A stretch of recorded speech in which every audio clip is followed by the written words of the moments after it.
Hey, it's Theo, and thank you for joining me. And today we will be looking at the Demon Hunter cards for the Lost City of Ongoro.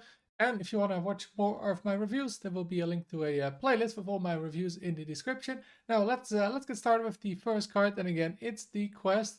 It is Unleash the Colossus, 1 mana. Deal exactly 2 damage to an enemy on your turn, 15 times. Reward: Gorishi Colossus. And the Gorishi Colossus is a 5 mana 8/8 Battlecry. For the rest of the game, whenever you deal exactly 2 damage to an enemy, deal 2 more.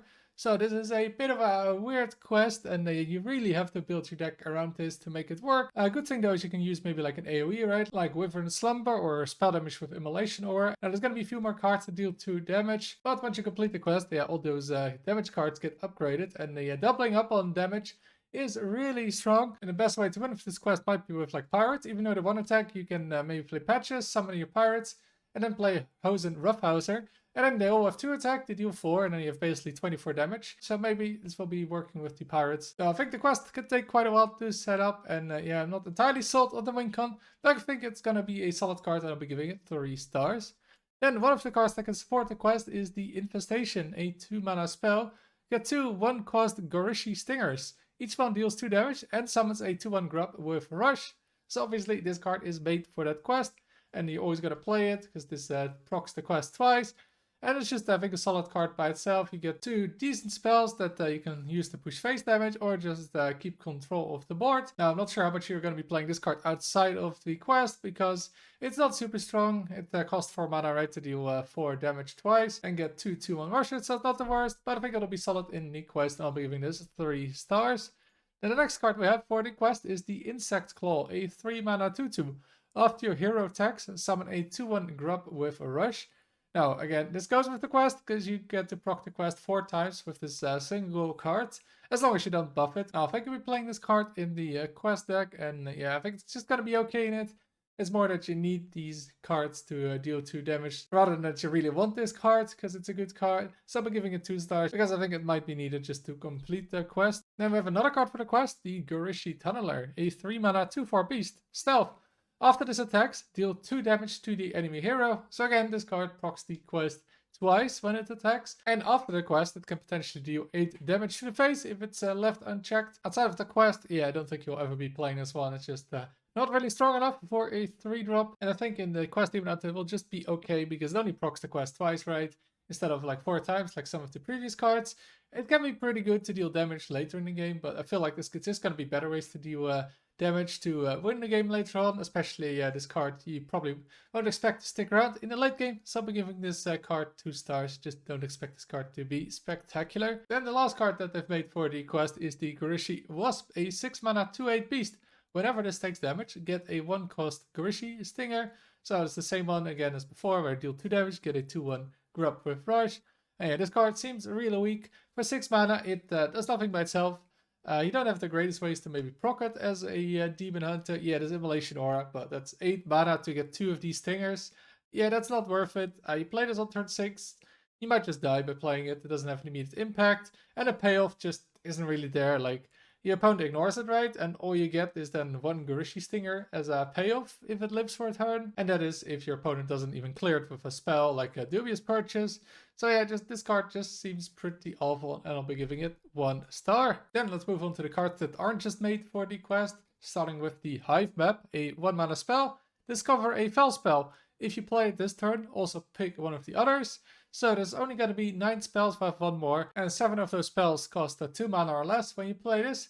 So yeah, starting turn 3 you can play this and always have something playable and then get one of the other cards. Some of the cards have lifesteal, some of them are removal, and some of them are situational, but that's kind of a nice thing about this cover is that you can pick situational cards when you need them and not pick them when you don't need them. And yeah, you'll probably get 2 cards for this one for 1 mana, and I think that's pretty solid, especially because the Fel spells are pretty decent, all of them. They're not necessarily broken. I think there's only 1 spell that you can consider bad. So yeah, you get pretty good options overall. And I think that's why I'll be giving this card 3 stars. And the new Fel spell we get is Fumigate, a 2 mana, well, Fel spell. Deal 3 damage to a minion and all others of the same minion type. So this is by itself, just 2 mana, deal 3. But let's say you hit a Murloc, right? You can hit a whole board of Murlocs with the 3 damage. Problem is though, yeah, there's not a lot of tribal strategies right now, so this can be like a good tech card if a certain tribal strategy is suddenly really good. But I think in most matchups, yeah, it's usually going to be deal 3 damage, once, maybe twice, if you're lucky. So yeah, that is not really that amazing. Or some decks just don't play minions at all. It's pretty useless. This card is good to discover, obviously, because it's such a situational card, so it can be really good in specific scenarios. But I think in most scenarios, yeah, this card isn't going to be great, so I'll be giving it 2 stars. Then we have the Bug Squasher, a 4 mana 5/3 Battlecry. Deal 6 damage to an enemy minion with a minion type. So if this card works, yeah, dealing 6 damage to a minion and getting a 5/3 for 4 mana. We've kind of had these cards before. We've had the Dragon that deals 5, we've had the Imbue card that deals 5, port good buff to have Lifesteal on deal 4. And yeah, this deals 6, but has 1 less health and requires a minion type. And yeah, those other cards, a Dream Weaver, I think it was from Imbue, yeah, that never really saw play, it always got cut. The dragon was mostly good because, yeah, it's a dragon, so it buffed the other dragons, and it wasn't druid, so you kind of lacked the removal compared to some other class, and this is just deal 6, and it requires a minion type. That's a pretty big deal. I don't know the exact percentage of what minions have minion types, but I think there's a decent amount that don't have it, and means that this card doesn't always work, and even if it did always work, it wouldn't even be that great of a card. So yeah, I don't think you want to be putting this in your deck. Just too situational. I'll be giving it 1 star. Then, next card we have is the Silithid Queen, a 5 mana 5/2 beast. Rush, Kindred, give your hero +5 attack this turn. So this seems like a solid card with the 5 attack. That's a lot of damage, especially in like aggressive Demon Hunter decks that want to deal a lot of damage. However, yeah, it does require that Kindred, and I'm not sure how many beasts you're going to be playing in a Demon Hunter deck.